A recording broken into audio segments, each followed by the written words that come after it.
In 1986, a father in Flint, Michigan, stood in his back garage repainting a set of yard darts for his son's birthday. The box cost $4 at the hardware store down the street. That same year, a 7-year-old girl in California was killed by a dart just like it. Number 3 on this list still lines the walls of homes across the country. Number 11 traveled in the back of every pickup truck in America. Number 19 sat under every kitchen sink in a can marked safe. These 25 things were ordinary in American life in the 1980s. They filled garages, playgrounds, medicine cabinets, and family station wagons from coast to coast. Today, every single one is illegal, recalled, or quietly restricted out of existence. Hit that subscribe button. Let us count down the 25 things from the 1980s that are illegal now. Number 25. Lawn darts. This was the backyard game that sent more than 6,000 children to the emergency room. Sold under the name jarts, each dart weighed close to a pound and tipped with a 4-inch steel spike. Families played them at barbecues, reunions, summer cookouts, generation after generation across the 70s and early 80s. The box promised fun for the whole family for under $8. In April of 1987, a 7-year-old girl in Riverside, California was struck in the head by a dart thrown across a neighbor's yard. Her father, David Snow, spent the next year lobbying the Consumer Product Safety Commission to pull them off the shelves. On December 15, 1988, the CPSC finally agreed. Every box still sitting in a hardware store had to be destroyed. The toy that incredible numbers of kids had grown up throwing at plastic rings in the grass was done. Today, you cannot buy a real lawn dart anywhere in the United States or Canada. The replicas sold now have blunt rubber tips that could not pierce a cardboard box. Number 24. 3-wheel ATVs. These were the bikes parked in every driveway in rural America between 1982 and 1987. Honda called them the ATC. Kawasaki, Suzuki, and Yamaha all made their own. Parents bought them for boys as young as 10 to tear across fields and dirt trails and quarry roads. The problem was simple physics. 3 wheels flip. By 1987, the government counted more than 900 deaths and 300,000 injuries, most of them children. On April 28, 1988, the Justice Department forced all 4 manufacturers into a consent decree. No new 3-wheelers could be sold in the United States. Dealers had to destroy remaining stock. Those that survived in back sheds became garage ghosts, a decade of childhood memory frozen in chipped paint and flat tires. The 4-wheel version replaced them and is still legal. The 3-wheel original has been effectively banned from sale for almost 4 decades now. Number 23. Lead-based house paint. The federal ban arrived in 1978, but the cans kept selling. Hardware stores across the country cleared old inventory well into the early 80s, and painters used what was left because it covered better and lasted longer than anything else on the shelf. Houses built or repainted before 1986 almost certainly had a layer of it inside the trim, the windowsills, and the radiators. A generation of toddlers teethed on painted crib rails that contained lead at levels that would trigger a federal lawsuit today. Back then, nobody tested. Paint chips on the porch floor were part of the landscape. The Environmental Protection Agency now treats any house painted before 1978 as a lead hazard. Selling that paint today is a federal crime. Applying it to a residential wall is a federal crime. The beautiful cream trim on the bungalow in your grandmother's old photo may still be peeling somewhere in an attic, and it is still poison. Number 22. Leaded gasoline for passenger cars. Every station wagon, every pickup, every family sedan in 1982 ran on it. The pump handle said regular, and the fuel inside contained tetraethyl lead, added since 1923 to quiet engine knock. A full tank cost less than $10.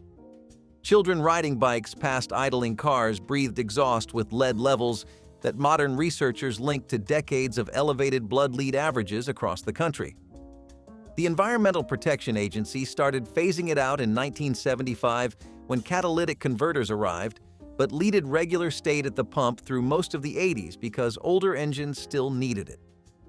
On January 1, 1996, it became illegal to sell leaded gasoline for on-road vehicles anywhere in the United States. A fuel that filled every tank in every driveway for 70 years disappeared from the American roadside in a single generation. Number 21. Chlordane lawn and termite pesticide.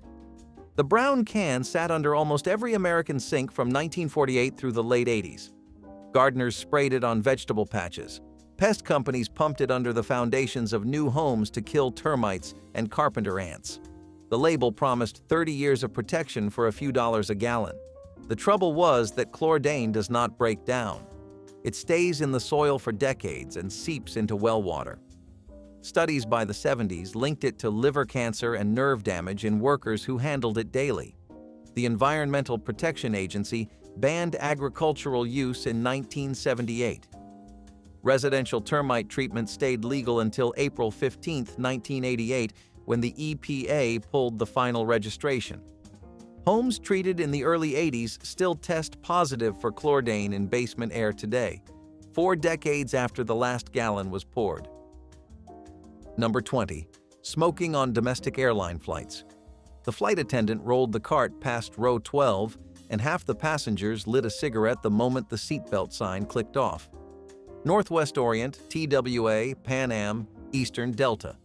Every carrier in 1983 let you smoke anywhere behind row 21. The air in the cabin recirculated through filters that could not keep up. Flight attendants sued for decades over the brown residue that stained their uniforms and scarred their lungs. Non-smoking passengers asked for seat changes and were told the plane was full. On April 23, 1988, Congress banned smoking on domestic flights under 2 hours. 2 years later, the ban extended to every domestic flight in the United States, regardless of length. International flights held out until the early 2000s. Today, lighting a cigarette on any commercial aircraft is a federal crime punishable by fines that can reach thousands of dollars. Number 19. CFC aerosol spray cans. Hairspray, deodorant, oven cleaner, furniture polish, Pam cooking spray in the kitchen, Lysol in the bathroom. Every can on the supermarket shelf in 1980 used chlorofluorocarbons as the propellant. They were cheap, non-flammable, and they worked. The United States restricted them in consumer aerosols back in 1978, but loopholes kept them flowing in specialty products, industrial sprays, and imported cans throughout the 80s. Then came the hole in the ozone layer. Scientists at the British Antarctic Survey published the discovery in 1985. Within 2 years, on September 16, 1987, 46 nations signed the Montreal Protocol and agreed to phase out every CFC on Earth. The last can produced with chlorofluorocarbon propellant rolled off an American line in 1995. The Aqua Net your mother used to hold her wall of bangs in place for decades? That formula is still sold, but the spray inside is entirely different chemistry. The beautiful cloud of hairspray in every high school bathroom in 1984 was literally eating a hole in the sky, and nobody knew until the damage was already done. A simple can of deodorant turned out to be one of the most powerful environmental weapons ever sold over the counter.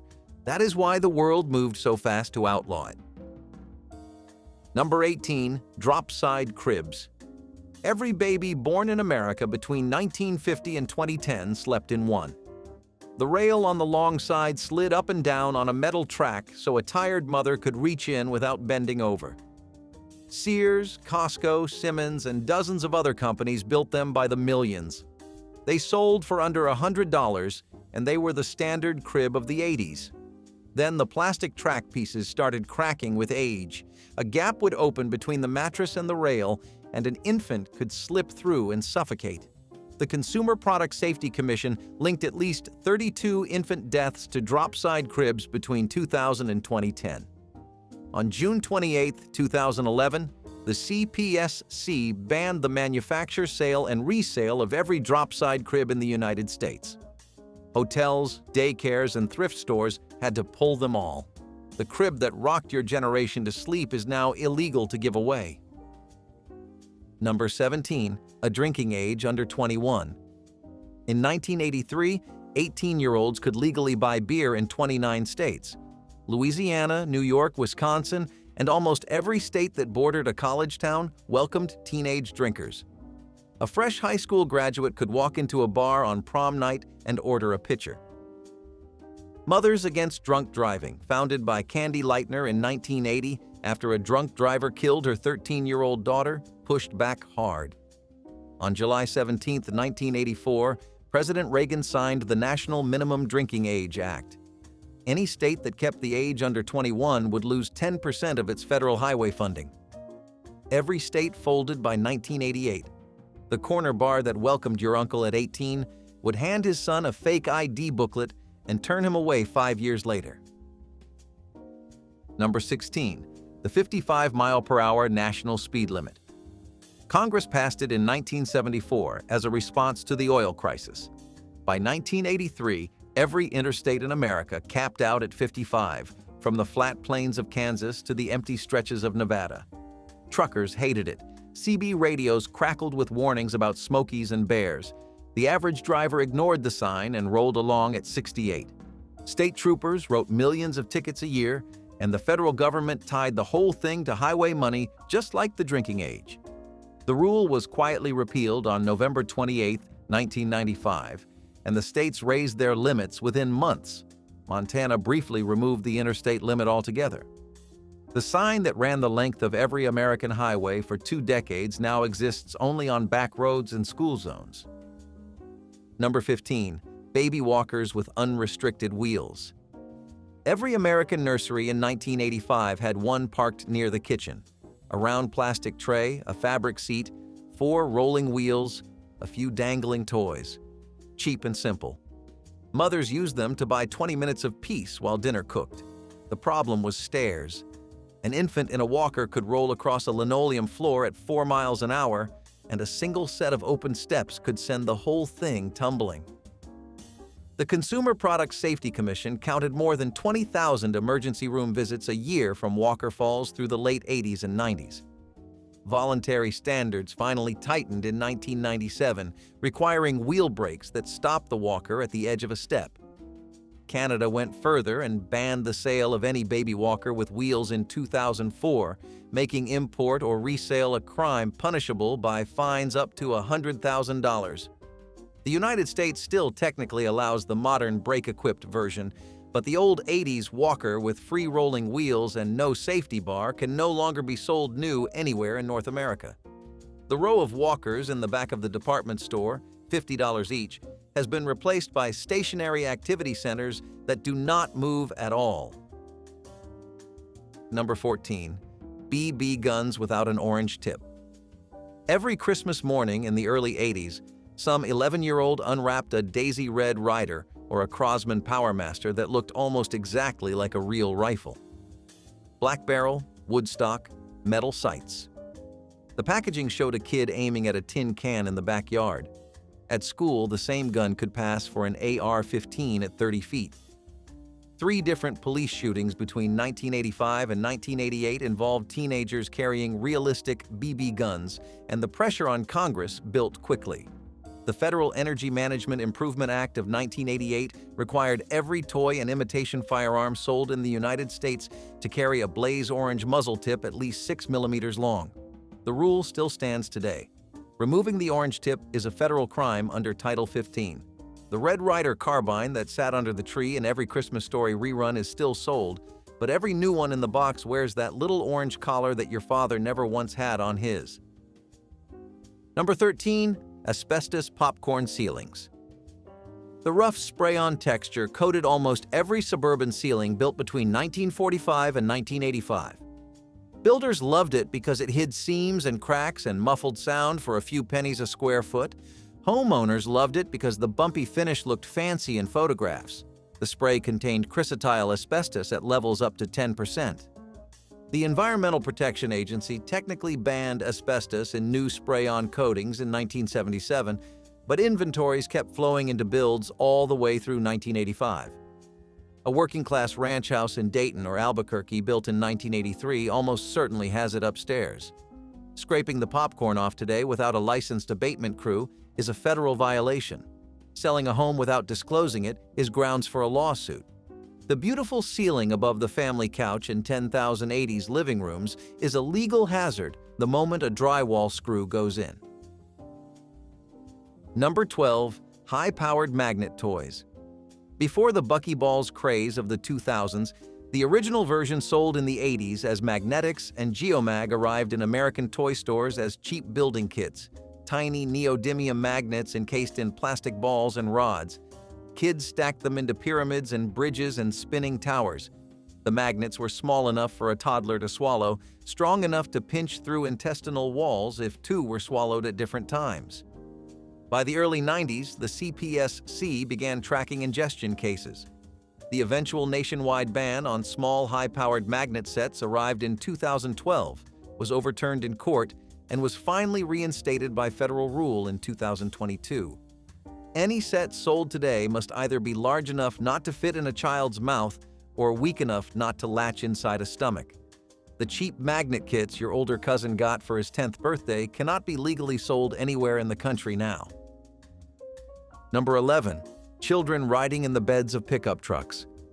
Every 4th of July parade in small-town America in 1984 had a dozen pickups rolling down the main road with kids sitting on the wheel wells, legs dangling over the tailgate. Families drove from Phoenix to Yuma in the July heat with 4 cousins riding in the bed, wind in their hair, no seatbelts, no roof, no restraint of any kind, incredible freedom for a 10-year-old. State troopers waved as the trucks rolled past the firehouse. Nobody thought twice about it. Then the studies came in. A Texas A&M analysis in the early 90s counted more than 200 fatalities a year from pickup bed ejections, the majority of them children under 15. The data was simple, and it was ugly. State by state, the laws started changing in the late 80s. Today, 31 states prohibit children from riding unrestrained in the open bed of a pickup truck. Some states ban it entirely, some only on highways, some only for kids under a certain age, and the rules keep tightening year after year. The beautiful July afternoon memory of 6 cousins holding onto the roll bar while Dad drove them to the county fair is now a ticketable offense in most of the country. The worst part is what the data revealed about survivability. A child thrown from a pickup bed at 40 miles an hour has almost no chance of walking away. The open-air ride that felt like the height of freedom turned out to be one of the most dangerous things a family could do together. And almost every kid who grew up in the 80s did it at least once, often every single weekend of the summer. What felt amazing in the wind turned out to be a generation of close calls that the country chose to stop accepting.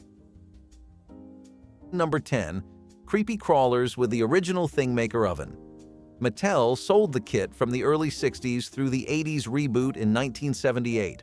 A small metal oven plugged into the wall and heated pans of Plastigoop to temperatures above 390 degrees Fahrenheit. Kids poured the liquid plastic into insect-shaped molds and watched the rubber spiders and beetles cure inside. The oven had no safety lock. A 6-year-old could touch the top element and burn a handprint straight through the skin in under 2 seconds. Liability lawsuits piled up through the 80s.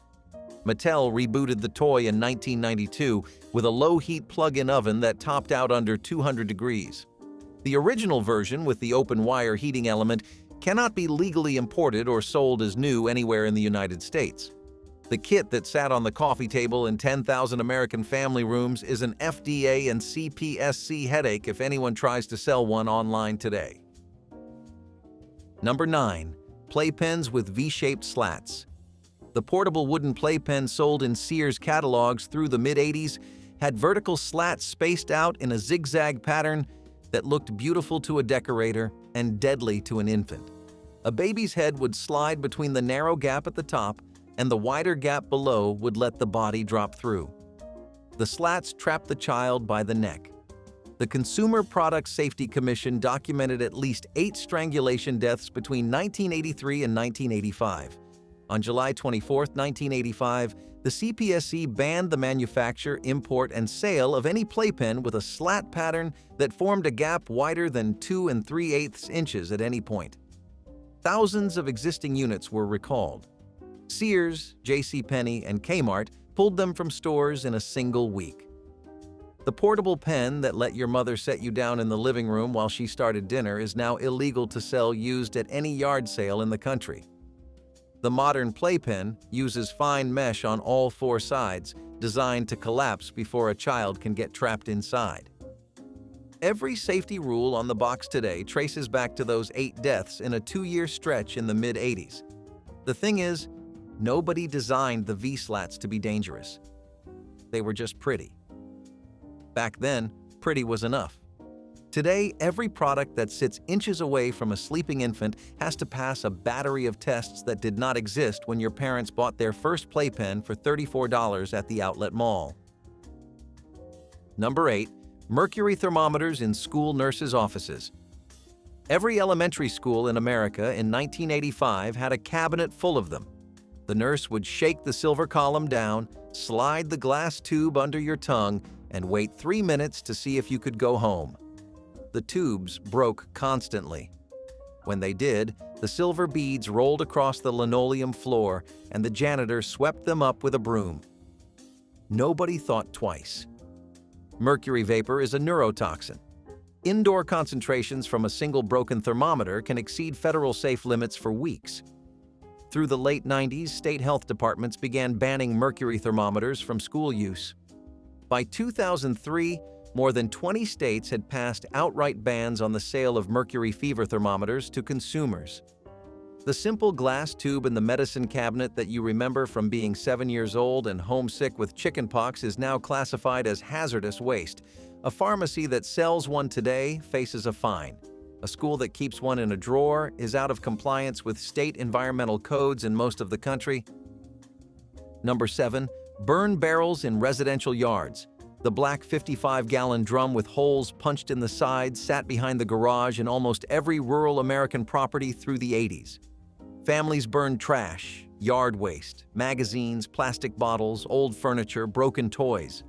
The smoke drifted over neighboring yards and into open kitchen windows. Nobody called the fire department. It was just how you handled household waste if the nearest dump was 20 miles away. The Environmental Protection Agency began tightening rules in the 90s, citing dioxin emissions from burning household plastic. State by state, the bans rolled out. Today, more than 30 states prohibit burning household trash in open barrels anywhere in residential zones. 12 states ban it outright across the entire state line. The barrel in the back of the pole barn is still there in 1 million American yards, rusted through at the bottom, illegal to light up if a neighbor picks up the phone. Number 6. Corporal punishment in public schools. In 1983, a vice principal in Arkansas could still swing a wooden paddle at a 6th grader who talked back in class. Teachers in Mississippi, Alabama, Texas, and Georgia kept paddles in the closet with the child's name burned into the handle. A whole generation of kids remembers standing with their hands on the chalkboard while the coach counted to 3. New Jersey banned corporal punishment back in 1867, but the practice continued in most southern and midwestern states through the 80s. State by state, from 1986 onward, the bans moved north to south. Today, 33 states outlaw paddling in public schools, and most private schools follow suit. A teacher who strikes a student in California or Illinois or Minnesota today faces criminal charges. The wooden paddle with holes drilled in it for better swing that hung on the principal's wall in 1983 would be evidence in a lawsuit within 48 hours today. Number 5. The original Audi 5000 pedal layout.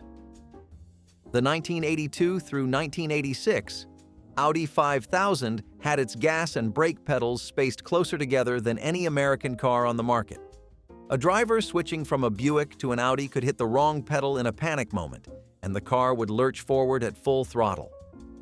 60 Minutes aired a segment in November 1986, showing a demonstration of sudden unintended acceleration. Audi sales in the United States collapsed by almost 80% in 2 years.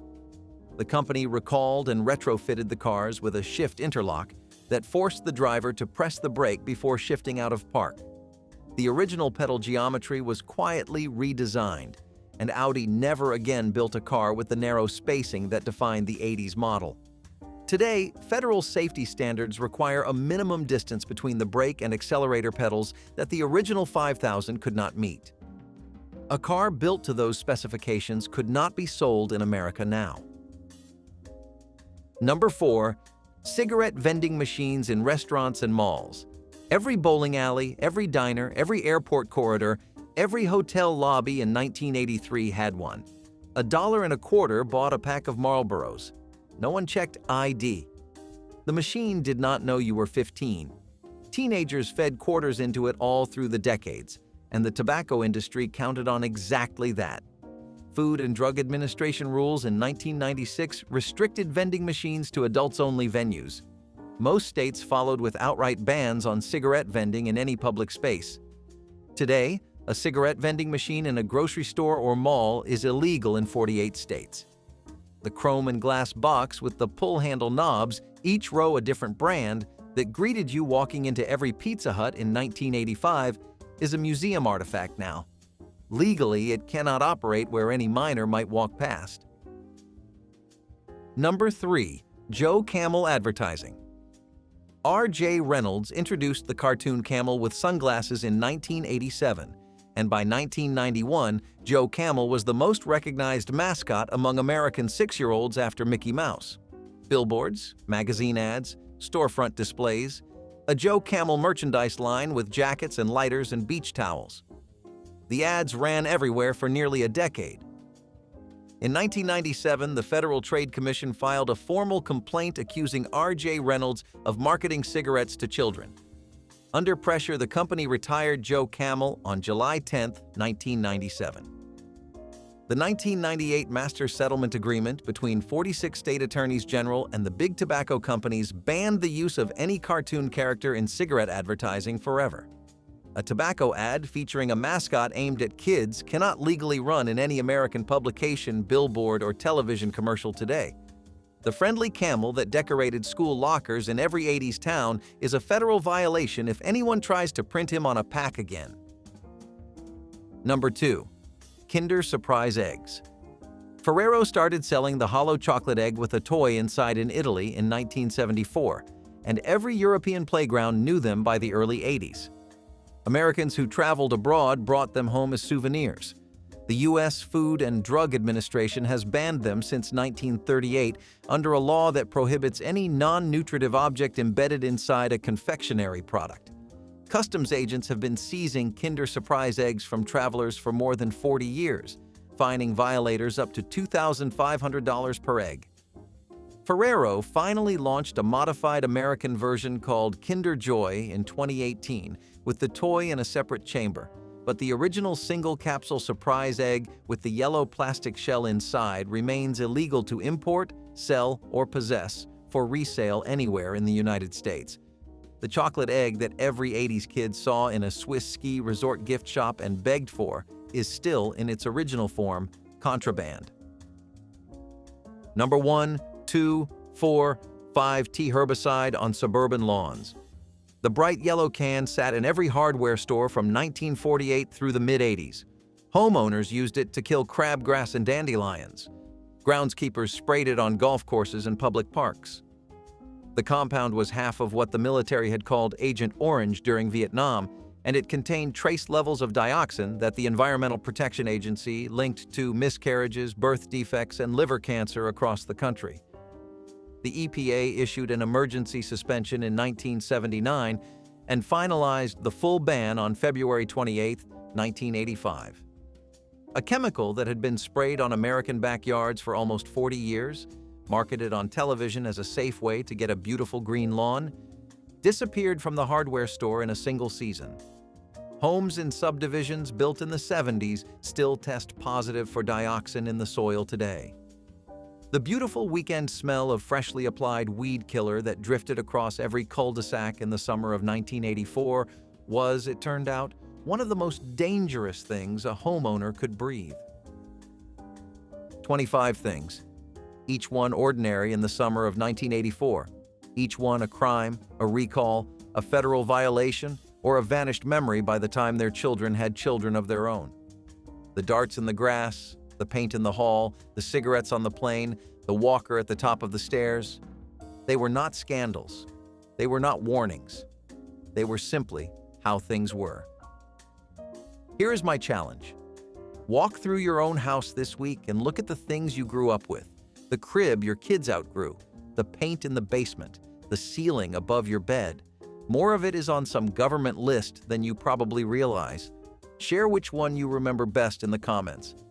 I want to know if your father ever let you ride in the back of the pickup with the wind in your hair. I want to know if your school nurse shook down a mercury thermometer the last time you stayed home from second grade. Because this list is not really about what got banned, it is about what we used to accept without thinking. Every generation carries a box of things that turned out to be dangerous. The 80s had this one. Set it down, look at it, remember it. Then close the lid, because most of it will never come back.